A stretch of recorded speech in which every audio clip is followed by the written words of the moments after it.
Sao. Rentrée, joue en haut, il va tenter quand même la frappe. Et derrière! Salut Hugo, comment ça va? Salut, ça va et vous? Ça va, merci d'être de retour avec nous parce que tu étais déjà venu avec nous au match aller. Ouais, tout à fait, toujours avec plaisir, écoute. Mais un grand merci à toi. Donc tu as toi aussi ton média, si j'ai pas de bêtises. Ouais, c'est ça, Direct Racing, média consacré au Racing Club de Strasbourg, voilà, au quotidien, auprès du club, des joueurs, etc. pour avoir les infos les plus chaudes, et puis voilà, tous les matchs, domicile, extérieur, on est présent un peu comme vous, sur tous les fronts. Bon, parfait. Allez, on va passer au vif du sujet. Bon, côté championnat, le Racing, on a déjà dit un peu au match aller, c'était un peu compliqué. Ça reste un peu encore compliqué, même si on est sur 2 victoires d'affilée. Mais comment toi tu juges cette moitié de saison là, très brièvement? Alors tu l'as dit, ça va mieux depuis 2 rencontres, mais ouais, une première partie de saison complètement catastrophique sur le plan sportif et extra-sportif, avec la mise à pied de Julien Stéphan, notre entraîneur maintenant il y a 2 semaines, un peu à la surprise générale, dans un timing qui a surpris un peu tout le monde. On dirait qu'il y a un petit renouveau, voilà, il y a eu pas mal de recrues qui sont arrivées ces derniers jours, ces dernières heures. Le nouvel entraîneur adjoint, par intérim, a l'air de faire du bon boulot, donc on espère vraiment qu'on est sur une nouvelle pente positive, mais en tout cas une première partie de saison qui nous a fait peur, hein, en tant que supporter, journaliste. On n'est pas sauvé, attention, hein, je dis pas ça, mais disons qu'on a vu la Ligue 2 de très très près, malgré le fait que la saison soit encore. Comment tu juges l'arrivée là de ce nouveau coach, l'adjoint, de ce que j'ai entendu sur les grands médias, pour pas le citer, c'est Gilbert Brébois qui est sur RMC, c'est qui disait que c'est pas sûr qu'il allait rester vraiment, lui qui voulait pas forcément ce poste de numéro 1. Est-ce que du côté de Strasbourg, c'est les échos que vous avez, ou il va quand même rester et faire les 6 mois? Alors les échos qu'on avait, c'est ceux que tu dis, qui sont tout à fait justes. Normalement, il devait juste faire Lens et Lyon.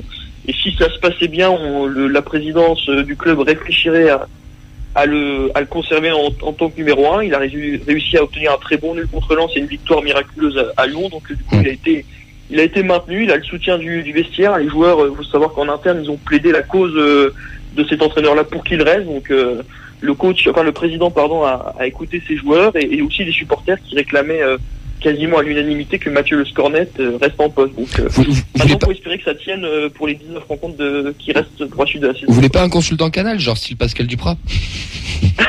C'est une boutade. On connaît les pieds du Duprat, mais il n'est pas en odeur de santé du côté de non, mais ce qui va... C'est une blague. Ce qui va décider de son sort, je pense aussi, peut-être, c'est l'indemnité de départ de Julien Stéphan, quoi, parce que... C'est vrai à 2 millions d'euros. Voilà, donc...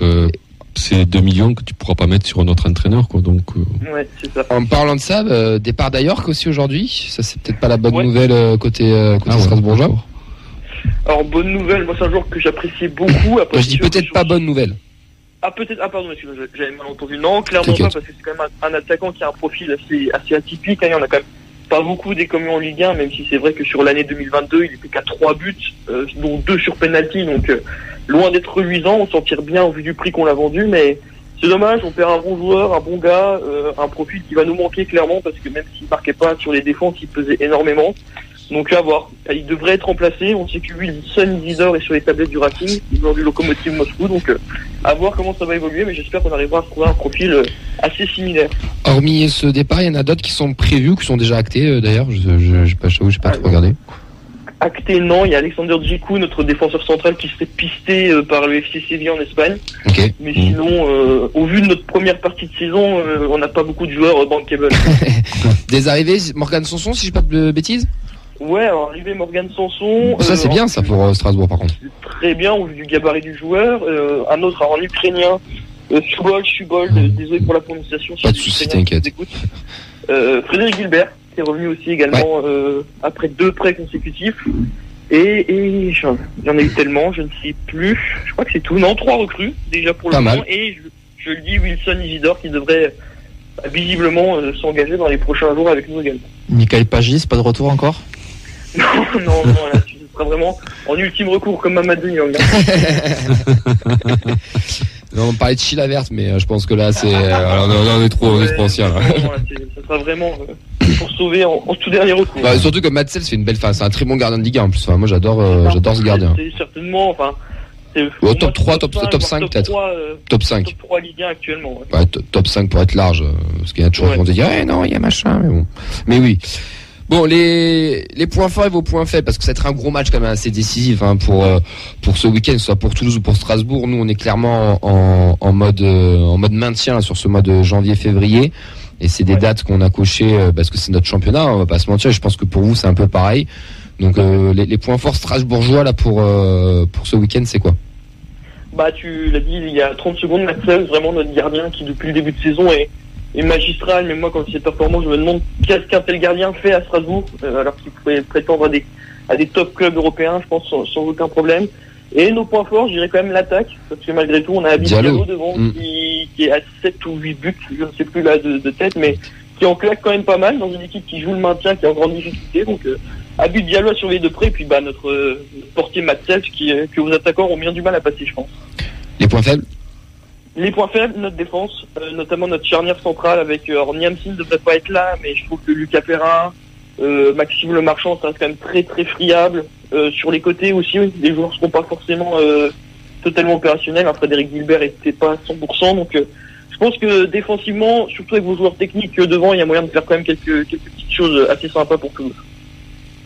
Ton point de vue, toi, sur le TEF depuis le match aller, là, comment je sais pas si tu as suivi un peu, hein, même si c'est de loin, mais comment tu vois évoluer tout ça? Alors, j'avais été impressionné au match, c'est vrai qu'on n'avait pas pu en discuter, même si vous êtes un peu, alors, désolé pour l'expression, mais pas fétu, mais je pense que vous avez laissé couler le match à 2-0. Ah bah, en tout cas, oui. Nous, c'est un gros regret du début de saison. Ouais, puis c'est l'entrée de. Mais je crois que c'était Diallo qui était rentré, justement, je crois. Il y a un joueur qui est. Motiba. Ah non, c'est Motiba, pardon. Ouais. D'ailleurs, il a fait un très bon match sur la saison, c'était contre vous à Toulouse. Excellent. Beaucoup de regrets sur cette rencontre-là. Et sinon, non, le TFC, je vais dire un peu le même discours qu'au match aller, une équipe qui me surprend, même si vous avez eu une grosse zone de turbulence encore récemment, même si ça va pareil pour moi un petit peu mieux. Une équipe qui me surprend dans le jeu, vous avez quand même des joueurs assez impressionnants, Van der Boomen, Shaibi, même Nicolas Hyssen derrière que j'aime beaucoup. Donc, une équipe surprenante, je m'attendais pas à vous voir à ce niveau-là, en tout cas, ni au-dessus de nous à ce stade de la saison. C'est le mercato. Tu dois en choisir un. Je crois que tu nous avais dit Van den Boomen au match aller, si je dis pas de bêtises.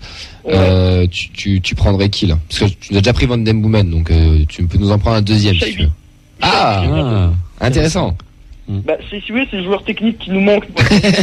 On n'a pas de joueur technique, on a que des gars qui savent pas dribbler. Donc Shaibi, c'est vraiment le genre de gars qui peut nous faire du bien. Shaibi, c'est la belle petite révélation de notre côté. Ouais, clairement. Oui. Même s'il a. Oui, il est jeune, c'est normal. Ses premiers mois. Il a son petit creux normal, là. Il digère, hein. Exactement. Messieurs, c'est le moment pour vous annoncer, avant qu'on passe au prono, que nous, on va garder le rythme des matchs à l'extérieur. Parce que la dernière fois, on était au Danube pour le match face au Cerf, voilà. Donc là, on sera pas au Danube, qui sont en travaux, mais on va commenter ça de chez toi, Vincent, tout simplement, hein. Tu nous invites chez toi. Ce sera l'occasion de lancer aussi la chaîne Twitch de la feuille de match. Et de boire des bières. Et de boire des boissons. Je dormirai chez vous. Mais tout ça pour dire que voilà, on commentera ce match sur la chaîne Twitch avant qu'on se retrouve au Danube pour les prochains matchs. Et donc on va passer au prono, messieurs. On va commencer par toi, Nathan, ce Strasbourg TFC qui est quand même un match un peu crucial pour nous parce qu'on entame la deuxième moitié de championnat avec un match face à un concurrent direct et des regrets surtout du match aller. La Méno, ça nous réussit pas beaucoup. Le match aller aussi qui a laissé des traces. Donc 0-0. Ok. Non, moi pas 0-0 parce que je pense que ça va être un match qui va être âpre. Disputé. Disputé. Deux équipes. Il y aura des buts. Moi je veux dire, 2-2. Hugo, tu m'arrêtes si je me trompe, mais vous êtes toujours pas gagné là, mais non. Toujours pas, non.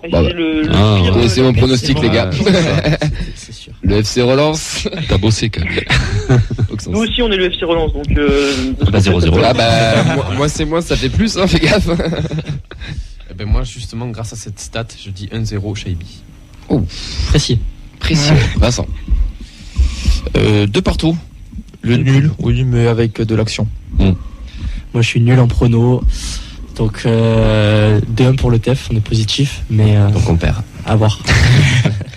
Moi, pour pas dire 2-2, parce que c'est ce que je voulais dire, on va dire un partout. On va dire un partout, non, allez, un partout. Alex. Moi, j'aurais dit comme Thomas, un partout aussi. Hugo, faut équilibrer tout ça, mais t'as vu, on n'est pas très confiant côté toulousain. On pronostique le match nul. Hein. C'est vrai. Bah, écoute, moi je pense que ça va être 2-1, mais pour le Racing, je pense qu'on va enfin avoir ce premier succès à domicile. On n'a plus trop le choix de toute façon, parce que si on perd, ça peut nous mettre dans les travers, dans la zone rouge. Donc je pense qu'il y a eu un déclic chez les joueurs et je vois bien, 2-1 pour le Racing. Et toi, Camille? Ben moi j'ai vu le dernier match face à Lyon et quand t'as dit le mot braquage, ça m'a parlé parce que c'était clairement un braquage face à Lyon. Mais il y a deux choix. Ou on y va et on gagne 2-0 et on entre guillemets on les pose sur la table, ou alors on perd 1-0 et Strasbourg fera un match de bonhomme et on fera un petit contre-coup, une petite contre-performance. Après tu dis qu'on était inquiet parce que Strasbourg était un peu revenu dans les équipes qui comptent dans le championnat. Ouais. Et là cette année, ils ont rien à faire là en fait. Mais j'aimerais savoir ce qu'il en pense. Enfin, ça marque pas quand même un coup d'arrêt dans la progression du Racing là, cette demi-saison avec le départ départ de Stéphane qui était quand même annoncé comme un des gros entraîneurs prometteurs français. Ouais, puis c'est un constructeur sur du long terme surtout quoi. Ouais, mais là il me semble que c'est quand même un petit coup d'arrêt dans la progression du Racing qui moi je voyais bien progresser, mais comme progresse le Racing Club de Lens, tu vois.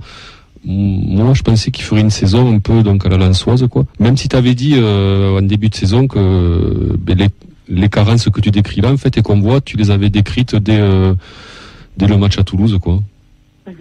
Non, ouais, clairement. Puis il y a aussi eu un gros manque d'investissement au mercato estival. Et ce que beaucoup reprochent aussi, d'un point de vue des supporters, de la presse en général en Alsace, c'est qu'il y a eu un gros manque d'ambition au mercato. On s'est contenté de l'effectif qu'on avait, qui pour moi, je le maintiens, a surperformé. Je pense que c'était des joueurs qui n'étaient pas du tout programmés pour jouer cette position-là, et on le voit cette saison finalement, les débats ont été beaucoup plus rééquilibrés, mais c'est dommage pour Racing. On faisait venir, Julien Stéphan, on avait quand même fait un beau mercato lors de la première saison de Julien Stéphan. On n'a pas réussi, je pense que on s'est reposé un peu trop sur nos lauriers. Je pense qu'on s'est vu trop beau, trop vite, et je pense qu'on le doit quand même beaucoup à nous-mêmes, ce manque de progression, manque d'investissement, manque d'ambition. Je pense qu'on paye un peu tout ça maintenant. Le foot, la vérité d'aujourd'hui n'est pas celle de demain. On peut faire une deuxième partie de saison canon et nous faire mentir, mais en tout cas, c'est sûr que c'est dommage, mais c'est peut-être pas plus mal aussi, puisque je pense que on s'est vu peut-être un peu trop, on s'est peut-être pris un peu pour ce qu'on n'était pas, et je pense que là, on est revenu plus doucement à la réalité, quand même. Qu'est-ce que c'est qui ne marchait plus avec Julien Stéphan? Qu'est-ce qui Alors, j'ai deux versions. La version comme quoi Julien Stéphan, d'un côté, se plaignait de ne pas avoir les joueurs qu'il voulait, et d'un autre, le fait qu'il était un peu trop têtu sur ses schémas de jeu, qu'il s'entêtait dans des dispositifs qui ne fonctionnaient pas, et que les joueurs n'arrivaient plus, ne le suivaient plus, tout simplement. Mais c'est les joueurs qui l'ont lâché un peu, quoi, d'accord. Ouais, voilà, je pense. Après, la vérité complète, on la saura jamais. Ça, c'est le secret de Polichinelle du vestiaire, mais je pense que c'est un mélange un peu de tout. D'accord. Pour finir rapidement, tu vois le Racing faire une belle remontée au classement ou pas? Peut-être pas un top 10, mais genre 11, 10e en fin de saison? Et se sauver haut la main, on va dire. Il y a une statistique, alors j'ai plus la statistique exacte en tête, mais je crois que sur les 10 ou 15 dernières années, la seule équipe qui s'est maintenue avec si peu de points à ce stade de la saison, je crois que c'est Vouek Pascal Duprat, en 2015-2016. Ok. Donc tu te vois descendre? Moi, je suis quelqu'un de très pragmatique. Dans les statistiques, comptablement, je vois pas comment on pourrait se maintenir avec le si peu de points qu'on a actuellement, quoi. Sachant qu'il y a 4 descentes. Ouais, c'est ça aussi. C'est vrai aussi. Ouais. Bon, en tout cas, merci Hugo, très intéressant encore une nouvelle fois. Merci à toi d'être intervenu, nous avoir présenté le Racing. Tu seras au match dimanche? Oui, c'est dimanche. Oui, dimanche. Tu seras au match le dimanche? Ouais, bien sûr, je suis au match. Bon, parfait. Et écoute, on te souhaite un très bon match et puis une meilleure seconde partie de saison, parce que moi, je vais pas te mentir, le Racing, c'est le genre de club qu'on a envie de continuer de voir en Ligue 1, donc en espérant que même si c'est ric-rac, que ça reste. Bien sûr, on espère tous ça aussi. Et puis pareil pour le TFC. C'est gentil. Écoute, bon match à toi et bonne fin de saison. Merci à vous aussi, à bientôt. Ciao.